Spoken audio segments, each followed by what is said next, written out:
নমস্কাৰ বন্ধুসকল, আপোনালোক সকলোকে আমাৰ চেনেলৰ অন্য এটা ভিডিঅ'লৈ সকলোকে স্বাগতম জনাইছোঁ। আকৌ নতুনকৈ পদ মুকলি হৈছে, য'ত আপোনালোকৰ 19,000 প্লাছ পদ ওলাইছে। এইকেইটা পদৰ বাবে আপোনালোকৰ আবেদন চলি আছে। অন্তিম তাৰিখ আপোনালোকৰ 8/7/2025লৈকে, অৰ্থাৎ 28 জুলাইলৈকে আপোনালোকে পদকেইটাৰ বাবে আবেদন কৰি থাকিব পাৰিব। অৰ্হতা আপোনালোকৰ 10 পাছৰ পৰা আপোনালোকে হায়াৰ ছেকেণ্ডেৰী, গ্ৰেজুৱেশ্যন, ITI সকলোখিনিৰ বাবে আপোনালোকৰ পদ থাকিব। আপোনালোকে ভিডিঅ'টো আমাৰ শেষলৈকে চাব। আৰু এইটো এটা নটিফিকেশ্যন নহয়, ইয়াত আপোনালোকৰ তিনিটা ডিপাৰ্টমেণ্টৰ পৰা অহা নটিফিকেশ্যন হয়, যিটো টোটেল আপোনালোকৰ 19,000টা পদ মুকলি হৈছে। গোটেই ভিডিঅ'টো আপোনালোকে কণ্টিনিউ শেষলৈকে চালেহে আপোনালোকে আমাৰ ভিডিঅ'টোত গোটেই কথাখিনি গম পাব।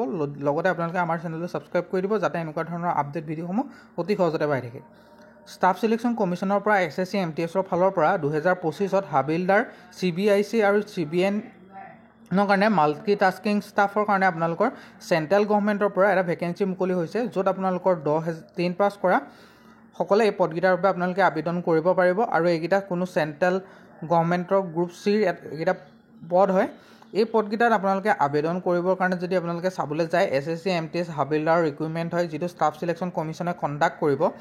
MTSৰ পোষ্ট হয়, য'ত হাবিলদাৰৰ কাৰণে আপোনালোকৰ ভেকেঞ্চি আছে 1075টা, কিন্তু এইটো টেণ্টেটিভ হয়, ইয়াতকৈ বঢ়াৰ চান্স আছে। পে স্কেল আপোনালোকৰ ষ্টাৰ্টিং হ'ব 18,000 টকাৰ পৰা 65,900 টকালৈ। আৰু চেণ্ট্ৰেল গভৰ্ণমেণ্টৰ এইটো এটা ভাল জব হয়। আৰু ইয়াত আপোনালোকে এপ্লাই মোডটো অনলাইন মাধ্যমত আপোনালোকে এপ্লাই কৰিব লাগিব। এই পদকেইটাৰ আবেদন বৰ্তমান চলি আছে। আপোনালোকক মই ভিডিঅ'টোত কৈ দিম কেনেদৰে আপোনালোকে আবেদন কৰিব লাগে, ক'ত গ'লে আপোনালোকে আবেদন কৰাৰ লিংক পাব, গোটেইখিনি গম পাব। ইম্পৰ্টেণ্ট ডেট যদি চাবলৈ যায়, ষ্টাৰ্টিং ডেটটো 26 জুনৰ পৰা এই পদকেইটাৰ বাবে আবেদন আৰম্ভ হৈছে। লাষ্ট ডেট আপোনালোকৰ 24 জুলাই পৰ্যন্ত এই পদকেইটাৰ বাবে আবেদন চলি থাকিব। SSC MTSৰ এক্সাম আপোনালোকৰ 20 ছেপ্টেম্বৰৰ পৰা 26 অক্টোবৰৰ ভিতৰত হোৱাৰ সম্ভাৱনা আছে। SSC আপোনালোকে পৰীক্ষাটো এপ্লাই কৰাৰ পিছত আপোনালোকে এটা এক্সাম দিব লাগিব, যিটো কম্পিউটাৰ বেছড টেষ্ট হ'ব, অৰ্থাৎ CBT হ'ব। ইয়াত আপোনালোকৰ SSC MTSৰ ফালৰ পৰা যি 2025 চনৰ যি ভেকেঞ্চি ওলাইছে, তাৰ হাবিলদাৰৰ কাৰণে আপোনালোকৰ 1075টা ভেকেঞ্চি আছে। আৰু MTS যিটো মাল্টিটাস্কিং ষ্টাফ, তাৰ ভেকেঞ্চিটো তেওঁলোকে স্পেচিয়েলি মেনশ্যন কৰি দিয়া নাই বা কোনো ধৰণৰ এনাউন্সমেণ্ট দিয়া নাই। সেইবাবে ইয়াত আপোনালোকৰ 1000 যি কৈছোঁ পদ, ইয়াত বহুত বঢ়াৰ চান্স আছে। 3000 পদ হোৱাৰ সম্ভাৱনা আছে, কিন্তু অফিচিয়েলি তেওঁলোকে কোনো ধৰণৰ নটিফিকেশ্যনত কোৱা নাই এতিয়ালৈকে, কিন্তু আপোনালোকে এপ্লাই কৰি থ'ব। MTSৰ কাৰণে 18 পৰা 25 বছৰৰ ভিতৰত প্ৰত্যেকজন কেণ্ডিডেটে আবেদন কৰিব লাগিব, যিসকলৰ জন্ম 2/8/2000 চনৰ পৰা 1/8/2007 চনৰ ভিতৰত হৈছে, তেওঁলোকে পাৰিব। হাবিলদাৰৰ কাৰণেও আপোনালোকে 18 পৰা 27 বছৰৰ ভিতৰত প্ৰত্যেকজন কেণ্ডিডেটে আবেদন কৰিবলৈ এলিজিবল হয়। যিসকলৰ জন্ম 2/8/1998 পৰা 1/8/2007 ভিতৰত হৈছে, তেওঁলোকে এই পদকেইটাৰ বাবে আপোনালোকে আবেদন কৰিব পাৰে। আৰু এজ ৰিলেক্সেশ্যনৰ সুবিধা তেওঁলোকে প্ৰদান কৰিছে। আপোনালোকে যদি চাবলৈ যায়, ST SC সকলে 5 বছৰ, OBC সকলে 3 বছৰ, PWBD আনৰিজাৰ্ভসকলে 10 বছৰ, PWBD OBC সকলে 13 বছৰ, PWBD ST SC সকলে 15 বছৰ, এক্স ছাৰ্ভিচমেনসকলে 3 বছৰ এজ ৰিলেক্সেশ্যন পাব। লগতে আপোনালোকে এই পদকেইটাৰ বাবে আবেদন কৰিবৰ কাৰণে OBC আৰু জেনেৰেলসকলে আপোনালোকে 100 টকা এটা এপ্লিকেশ্যন ফিজ হিচাপে পে' কৰিব লাগিব। কিন্তু বাকী যিসকল কেণ্ডিডেট থাকিলে, যেনেকৈ আপোনালোকে ট্ৰান্সজেণ্ডাৰ হওক, ফিমেল কেণ্ডিডেট হওক, ST SC, তাৰপিছত এক্স ছাৰ্ভিচমেন, ওমেন, গোটেইসকলৰ কাৰণে তেওঁলোকে পে'মেণ্টটো এক্সামটেড হয়, অৰ্থাৎ 1 টকা পইচা আপোনালোকে পে'মেণ্ট কৰোঁতে দিব নালাগে। পে'মেণ্ট মোডটো আপোনালোকে অনলাইন মাধ্যমত কৰিব লাগিব। UPI, credit card, net banking, debit কাৰ্ডৰ থ্ৰুৱেদি আপোনালোকে কৰিব পাৰে। এই পদকেইটাত আবেদন চলি আছে, আপোনালোকে অতি সোনকালে গৈ আবেদন কৰি লওক, নহ'লে ছাৰ্ভাৰৰ পিছত প্ৰব্লেম দেখা দিব। আৰু যিসকলে আমাৰ চেনেলটো ছাবস্ক্ৰাইব কৰা নাই, তেওঁলোকে আমাৰ চেনেলটো ছাবস্ক্ৰাইব কৰক। ভিডিঅ'ৰ ডেছক্ৰিপশ্যন বক্সত আমাৰ হোৱাটছএপ আৰু টেলিগ্ৰাম গ্ৰুপৰ লিংক দিয়া আছে, গৈ তাতো জইন হৈ লওক। ইয়াত আপোনালোকৰ অসমৰ এক্সাম চেণ্টাৰ ক'ত ক'ত আছে যদি চাবলৈ যায়, গুৱাহাটীত আছে, ডিব্ৰুগড়ত আছে, শিলচৰত আছে, তেজপুৰত আছে, যোৰহাটত আছে। ঠিক তেনেদৰে আপোনালোকৰ আমাৰ নৰ্থ ইষ্টৰ ইটানগৰ, ইম্ফল, চেৰাপুঞ্জী, তাৰপিছত এইকেইটা জেগাত আপোনালোকৰ এক্সামৰ চেণ্টাৰ আছে। আপোনালোকে গৈ তাত গৈ এক্সাম দিবগৈ লাগিব। ইয়াত আপোনালোকৰ এক্সাম কোনটো বিষয়ত হ'ব বা কেনেকুৱা ধৰণৰ কুৱেশ্যন আহিব, কি হ'ব, গোটেইখিনি কৈ আছোঁ। নিউমেৰিকেল এণ্ড মেথমেটিকেল এবিলিটিৰ ওপৰত 20টা কুৱেশ্যন আহিব, মাৰ্ক থাকিব 60। আৰু ৰিজনিং এবিলিটি এণ্ড প্ৰব্লেম ছলভিঙৰ ওপৰত 20টা আহিব, মাৰ্ক থাকিব 60। টোটেল 40টা কুৱেশ্যন, 120 মাৰ্কৰ সময় থাকিব আপোনালোকৰ 45 মিনিট।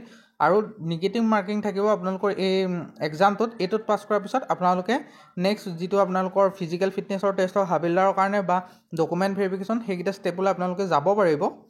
আৰু ইয়াত যদি আপোনালোকে জেনেৰেল এৱাৰনেছৰ ওপৰত আপোনালোকৰ 25টা কুৱেশ্যন আহিব, আপোনালোকৰ ইংলিছ লেংগুৱেজৰ ওপৰত 25টা কুৱেশ্যন আহিব, টোটেল মাৰ্ক 50 হ'ব। আৰু 75 মাৰ্ক আপোনালোকৰ হ'ব।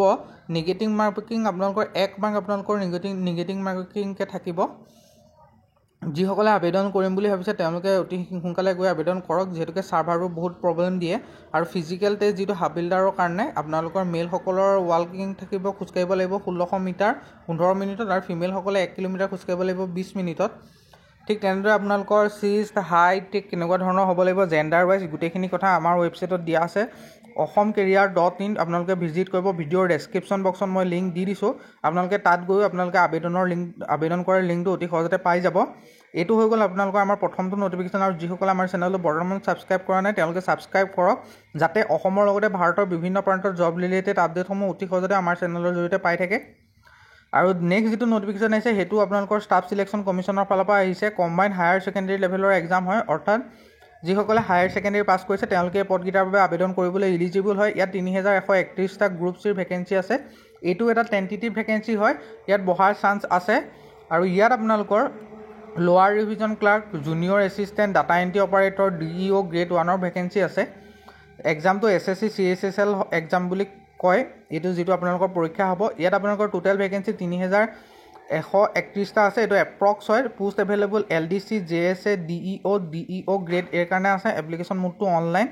আপোনালোকৰ দুটা টায়াৰ 1 আৰু টায়াৰ 2 দুটা এক্সাম হ'ব। সেই দুটাত আপোনালোকে পাছ কৰিলে আপোনালোকে চাকৰিটো পাই যাব। ইয়াত যিটো আপোনালোকৰ এক্সামটো কেনেকুৱা হ'ব গোটেইখিনি ক'ম, আপোনালোকে চাই লওক ভিডিঅ'টো কণ্টিনিউ। আৰু পোষ্ট ৱাইজ ভেকেঞ্চিখিনি যদি চাবলৈ যায়, LDCৰ আপোনালোকৰ পে স্কেলটো 19,900 টকাৰ পৰা ষ্টাৰ্টিং হ'ব। DEOৰ আপোনালোকৰ 25,500 টকাৰ পৰা ষ্টাৰ্টিং হ'ব। DEO গ্ৰেড এৰ কাৰণে আপোনালোকৰ 25,500 টকাৰ পৰা আপোনালোকৰ চেলেৰিটো ষ্টাৰ্টিং হ'ব। এই পদকেইটাৰ বাবে আবেদন কৰিবলৈ আপোনালোকৰ যিটো এডুকেশ্যন কোৱালিফিকেশ্যন সেইটো যিসকলে 12 পাছ কৰিছে তেওঁলোকে এই পদকেইটাৰ বাবে আবেদন কৰিবলৈ ইলিজিবল হয়। কিন্তু ইয়াত আপোনালোকৰ এজ লিমিটটো 18 বছৰৰ পৰা আপোনালোকৰ 27 বছৰৰ ভিতৰত প্ৰত্যেকজন কেণ্ডিডেট এই পদকেইটাৰ বাবে আবেদন কৰিবলৈ ইলিজিবল। ST SC সকলে 5 বছৰ, OBC সকলে 3 বছৰ, PWD কেণ্ডিডেটসকলে 10ৰ পৰা 15 বছৰ, এক্স ছাৰ্ভিচমেনসকলে 3 বছৰ আপোনালোকে এজ ৰিলেক্সেশ্যনৰ সুবিধা লাভ কৰিব। ইয়াত আপোনালোকৰ এটা পোষ্ট তেনেকুৱা আছে, গ্ৰেড এৰ পোষ্ট হয়, যিটোত আপোনালোকৰ ছায়েন্সত ষ্টেটিষ্টিক্স আপুনি ছাবজেক্ট লৈ পঢ়া ষ্টুডেণ্টেহে সেই পোষ্টটোৰ বাবে আপোনালোকে আবেদন কৰিব পাৰিব। সেই পোষ্টটো হৈছে DEO, যিটোত আপোনালোকৰ 12 পাছ ছায়েন্স এণ্ড মেথমেটিক্স থাকিব লাগিব, তেতিয়াহে পাৰিব। আৰু বাকী গোটেইখিনি পদৰ বাবে আপোনালোকৰ মিনিমাম 12 পাছ হ'লেই হ'ল। আৰ্ট, ছায়েন্স, কমাৰ্চ যিকোনো ষ্ট্ৰীমৰ পৰা হ'ব পাৰে। এপ্লিকেশ্যন ফিজ আপোনালোকে ST SC PWD ESM OMEN সকলে 1 টকাও দিব নালাগে। আনৰিজাৰ্ভ আৰু OBC সকলে 100 টকা অনলাইন মাধ্যমত আপোনালোকে পে'মেণ্ট কৰিব লাগিব। SSC CHSLৰ যিটো এক্সাম সেইটো 60 মিনিটৰ হ'ব। নিগেটিভ মাৰ্কিং থাকিব 0.50কে। নেক্সট টিয়াৰ 2ত আপোনালোকৰ ডেছক্ৰিপটিভ এণ্ড স্কিল টেষ্টৰ ওপৰত মেইনলি তেওঁলোকে ফ'কাছ কৰিব। MCQখিনি আহিব আপোনালোকৰ মেথছ, ইংলিছ, ৰিজন আৰু এৱাৰনেছৰ ওপৰত। এইকেইটাৰ ওপৰতে আপোনালোকৰ পৰীক্ষা হ'ব। আপোনালোকে যদি চাবলৈ যায় ইংলিছ লেংগুৱেজৰ ওপৰত 25টা কুৱেশ্যন আহিব, মাৰ্ক থাকিব 50। জেনেৰেল ইণ্টেলিজেন্সৰ ওপৰত 25টা কুৱেশ্যন আহিব, মাৰ্ক থাকিব 50। কোৱান্টিটিভ এপ্টিটিউডৰ ওপৰত 25টা কুৱেশ্যন আহিব, মাৰ্ক থাকিব 50। জেনেৰেল এৱাৰনেছতো আপোনালোকৰ 25টা কুৱেশ্যন থাকিব, মাৰ্ক থাকিব 50। অৰ্থাৎ 100টা কুৱেশ্যন থাকিব, মাৰ্ক 200 নম্বৰৰ পৰীক্ষা হ'ব।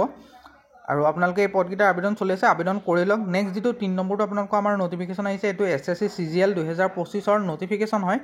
ইয়াত আপোনালোকৰ কম্বাইন গ্ৰেজুৱেট লেভেল অৰ্থাৎ CGL কম্বাইন গ্ৰেজুৱেট লেভেলৰ ভেকেঞ্চি ওলাইছে, য'ত আপোনালোকৰ 14,582টা গ্ৰুপ বি আৰু গ্ৰুপ চিৰ ভেকেঞ্চি হয়, যিটো আপোনালোকৰ মিনিষ্টেৰিয়েল ডিপাৰ্টমেণ্টত আপোনালোকে পোষ্ট পাব।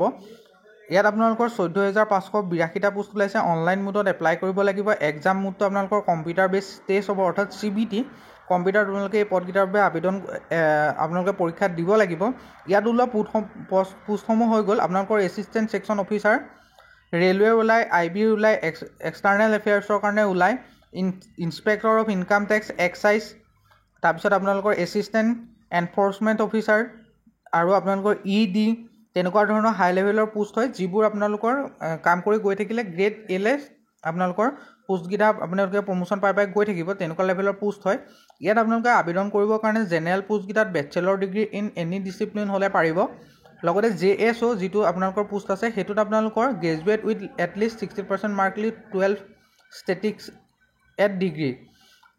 আপোনালোকে ষ্টেটিষ্টিক্সত আপোনালোকে এই 60% মাৰ্ক লৈ পাছ কৰা সকলে পদকেইটাৰ বাবে আবেদন কৰিব পাৰিব। এজ লিমিটটো 18 পৰা 32 বছৰৰ ভিতৰত প্ৰত্যেকজন কেণ্ডিডেট পদকেইটাৰ বাবে আবেদন কৰিবলৈ ইলিজিবল হয়। ST SC সকলে 5 বছৰ, OBC সকলে 3 বছৰ আপোনালোকৰ এজ ৰিলেক্সেশ্যনৰ সুবিধা তেওঁলোকে দিছে, আপোনালোকে প্ৰভাইড কৰিছে, আপোনালোকে এজ ৰিলেক্সেশ্যনৰ সুবিধাটো লাভ কৰিব। আৰু ইয়াত যদি ইম্পৰ্টেণ্ট ডেট চাবলৈ যায়, ষ্টাৰ্টিং ডেটটো আপোনালোকৰ 9 জুনৰ পৰা আৰম্ভ হৈছে, লাষ্ট ডেট 4 জুলাইলৈকে থাকিব। আৰু টিয়াৰ 1ৰ এক্সামটো আপোনালোকৰ 13 পৰা 30 আগষ্টৰ ভিতৰত হোৱাৰ সম্ভাৱনা আছে। টিয়াৰ 2ৰ এক্সামটো ডিচেম্বৰ 2025ত হোৱাৰ সম্ভাৱনা আছে। আৰু আপোনালোকৰ SSC CGLৰ যিটো এক্সাম পেটাৰ্ণ হয় সেইটো যদি আপোনালোকে চাই জেনেৰেল ইণ্টেলিজেন্সিৰ ওপৰত আপোনালোকৰ 25টা কুৱেশ্যন 50 মাৰ্কৰ, জেনেৰেল এৱাৰনেছৰ 25টা কুৱেশ্যন 50 মাৰ্কৰ, কোৱান্টিটিভ এপ্টিটিউডৰ 25টা কুৱেশ্যন 50 মাৰ্কৰ, ইংলিছ কম্পাৰেনশ্যনৰ 25টা কুৱেশ্যন 50 মাৰ্কৰ আপোনালোকৰ আহিব, যিটোত আপোনালোকৰ 0.50কৈ আপোনালোকৰ নিগেটিভ মাৰ্কিং থাকিব। আৰু এই পদকেইটাত আবেদন আপোনালোকৰ 4 জুলাই তাৰিখ লাষ্ট ডেট হয়। আপোনালোকে এতিয়াই গৈ আবেদন কৰক, কাৰণ ছাৰ্ভাৰে বহুত প্ৰব্লেম দিব SSCৰ। আৰু যিসকলে আমাৰ ভিডিঅ'টো ইমানখিনিলৈকে চালে তেওঁলোকে ভিডিঅ'টো লাইক এটা কৰি কিবা আৰু যদি বুজিবলৈ আছে নাই বুজা বা এইটো বিষয়ে কওক আপোনালোকে কমেণ্ট কৰিব পাৰে। আৰু আমাৰ ভিডিঅ'ৰ ডেছক্ৰিপশ্যন বক্সত থকা হোৱাটছআপ আৰু টেলিগ্ৰাম গ্ৰুপৰ যিকোনো এটা লিংকত আপোনালোকে গৈ জইন হৈ লওক, যাতে আপোনালোকে আপডেট ভিডিঅ'সমূহ অতি সহজতে পায়। লগতে তাত মই PDF শ্বেয়াৰ কৰি থাকোঁ, যেনে GK ৰিলেটেড হওক বা বিভিন্ন নলেজেবল আপোনালোকৰ PDF পাই থাকিব। আৰু আপোনালোকে আমাৰ যিটো চেনেল, আমাৰ যিটো হোৱাটছআপ আমাৰ ইউটিউব চেনেল, সেই চেনেলটো আপোনালোকে লাইক কৰক আৰু আপোনালোকে আমাৰ চেনেলটো ছাবস্ক্ৰাইব কৰি থৈ ভিডিঅ'টো কণ্টিনিউ আপোনালোকৰ বন্ধুবৰ্গৰ মাজত শ্বেয়াৰ কৰক, যাতে আমি এনেকুৱা ধৰণৰ ভিডিঅ' বনাই থাকিবলৈ উৎসাহ পাওঁ। আৰু লগতে আপোনালোকে ভাৰতৰ লগতে অসমৰ বিভিন্ন প্ৰান্তৰ জব ৰিলেটেড আপডেটসমূহ পাই থাকে। আজিলৈ ইমানেই, আকৌ লগ পাম অন্য এটা ভিডিঅ'ত। ধন্যবাদ।